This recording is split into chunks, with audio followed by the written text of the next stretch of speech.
That was a very good starting remark for me you made there, Ken. I think relational approach is really what is going on in leadership theory right now. That you could see this movement towards this, instead of discussing leaders or what leadership entails or what leadership does and so on, there is more and more focus on leadership as a relationship between leaders and followers, as they call it in that literature, which is basically, for example, you cannot study what leaders do without understanding who the followers are. So going towards looking at it as a relational thing with two or at least two parties involved in it. And I think that opens up a very, very productive discussion actually about leadership that we didn't have before. So the things are going in your direction, Ken, to some extent, I think, in the discussions. But let me talk about particularly on something I've been doing for a while now, focusing on political leadership and what I call interactive political leadership. And as I call it, interactive, it of course speaks very much to the relational and process approach to governance.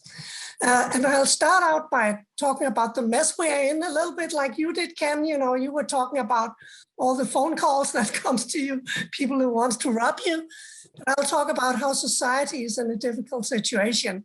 And I think it is exactly about, there are a lot of, we are in a big mess, but one of the aspects of this mess is that the connection between politicians and citizens is as weak as ever in liberal democracies, at least.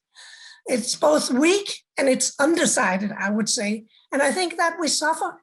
What we see now today is a result of that really weak connection. It's become weaker and weaker. And first one is not that I think parties are definitely not the only way to make that connection, but we have been used to in the 20th century that actually having some sort of a rather stable connection between the people and political leaders through the political parties. And I have just taken a graph. You can see how the membership of political parties have declined completely crazily throughout the last part of the 20th century. So they cannot really secure a thorough discussion between politicians and the public.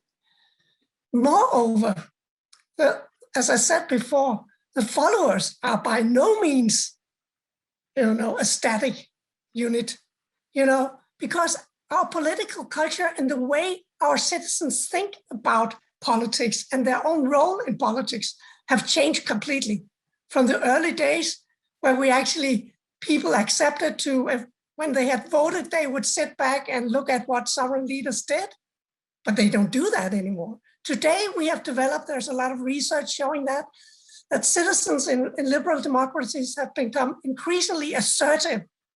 They're critical, they are anti-authoritarian, they are self-confident, and they want to take part. Or if they don't want to take part, they have an opinion anyway in front of the television, and they get pissed if they don't think things go their way. So this is really another challenge. That's what I've been really studying for the last years. How can you be a political leader in a society of active, critical, and assertive citizens who wants to take part in things? We don't have any answers to that question. And this situation, the weak link between and the undecided relationship between politicians and citizens has produced all the tensions we see right now, I think, with the declining trust in politicians and all that stuff. And then we, of course, have the populists who have used this tension to step in and say, we are on the side of the people against the establishment of crooked political elite and fuel the fire and insurrections and so on, as we have seen. And I think this is the mess we're in right now. I think that research theories, democratic theories have recognized that. Just think, in 1992, Fukuyama wrote his book, The End of History, where he said, liberal democracy has prevailed. It has conquered the whole world. And so this is the end of history because now we are at the end spot, the paradise on earth.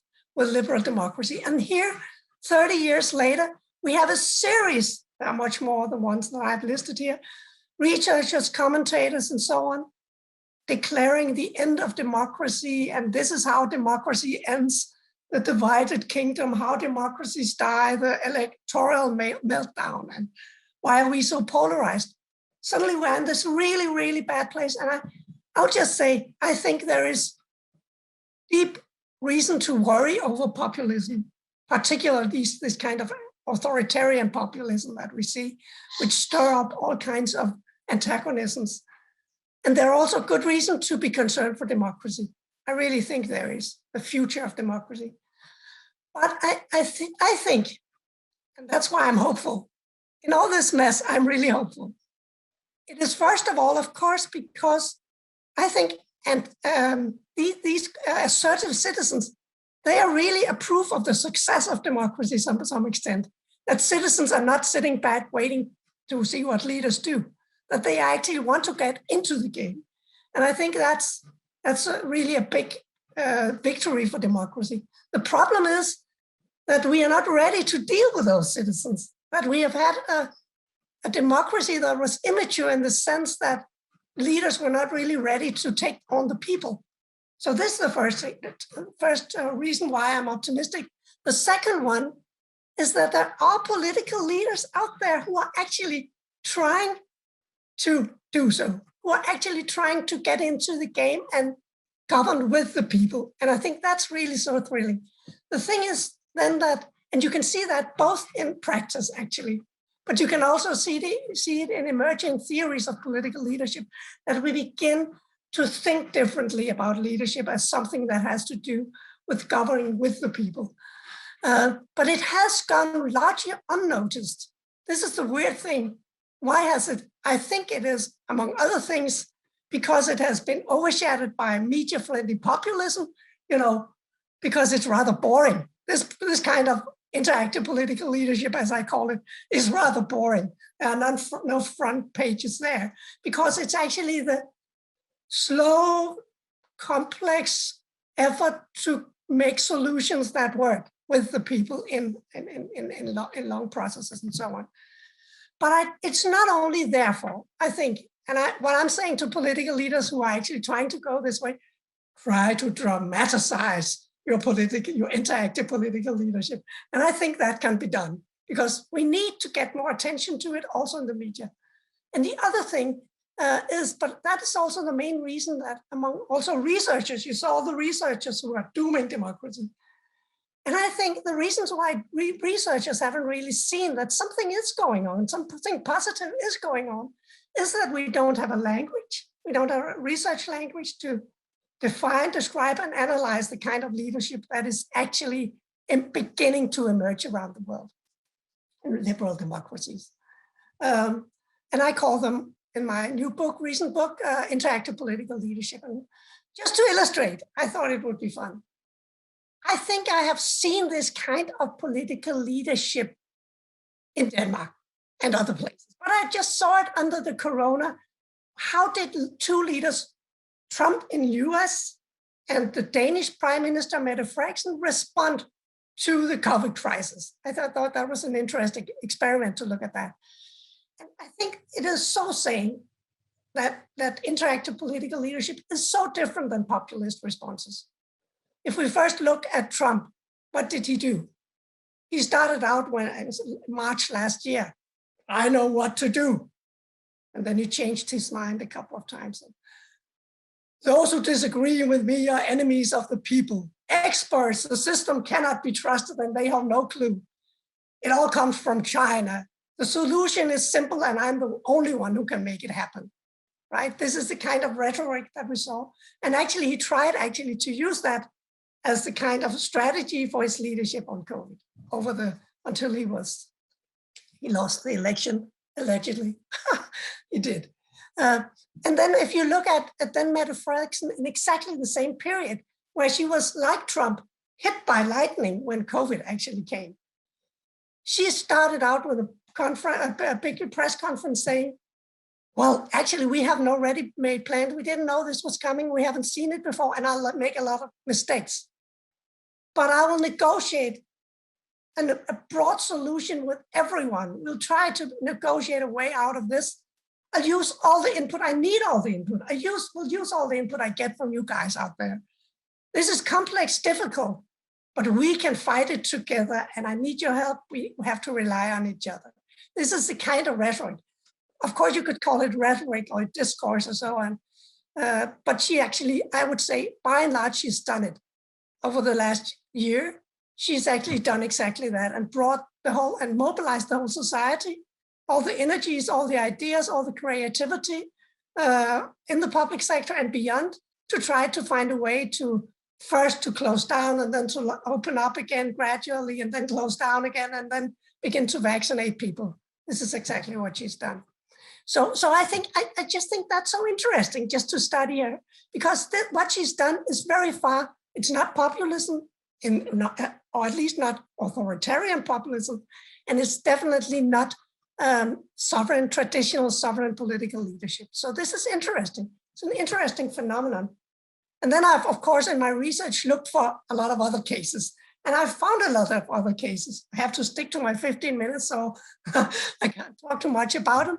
But a mayor in Bristol, a book is talking about how he actually, when he was inaugurated, invited a lot of people in to actually help him to make a political platform of what is it that we need to do in the next 4 years.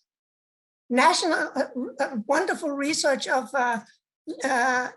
Jennifer Lees Marchment show that executive national top leaders in all the Anglo-Saxon liberal democracies have actually changed their ways, are beginning to talk to the relevant affected actors before they begin to develop policies, because they say, these are the people who know what's going on. Let me get some input from them to make policies that work. British Parliament, they made a lot of interviews. After having made a policy proposal, they made a lot of interviews with the involved actors and changed the policy it was on honorary killing, actually. The Irish Parliament, I guess some of you know about that, how they've been struggling with finding an abortion law to stand on abortion for ages. And then they put together, the Parliament put together a citizen forum with all kinds of people with different views, and they came up with a proposal that was passed in a referendum with huge success. And finally, also in Denmark, you have also a Danish municipality who has dropped all the traditional ways of doing politics and make all their policy proposals in small committees with selected politicians from different parties and a number of relevant citizens and so on. So they sit for half a year and develop policy proposals. These are just a number of examples of what is going on, what I call interactive political leadership, which I define in the book as a strategic effort to engage relevant and effective members of a political community in the formulation and implementation of political visions, strategies, and policy solutions.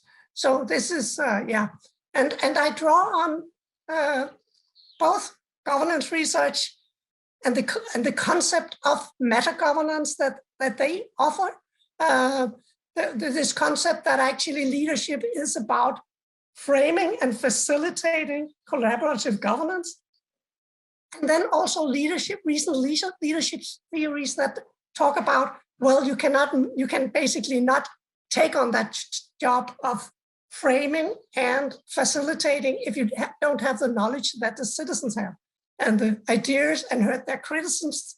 For example, Joseph Nye says, the most valuable input from your followers are their criticisms, because you cannot become a good leader without hearing all that criticism. So you need to hear it, you need to use it, you need to qualify your leadership and so on. So this is basically what the model and the theories that it builds on. So this is the last slide. I would just very quickly point to 7 interactive leadership tasks: setting the agenda, creating interactive policy arenas, which might be what Ken was talking about. We come from a structure where you have organizations and then you put tasks into them.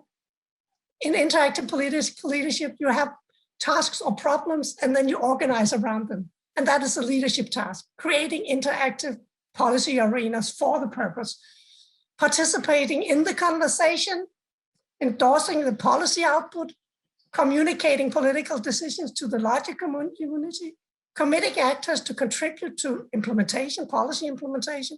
This is also about getting things done, and then engaging actors in policy evaluation. This is very quickly what I say would be really the central thing for political leadership in the future. And Jacob and I, we have actually made a board game, a physical one, where you can play interactive political leadership. It's so fun to see people play it. A lot of people have been playing, politicians and public administrators and students, and it's hilarious to see people play it. Thank you so much.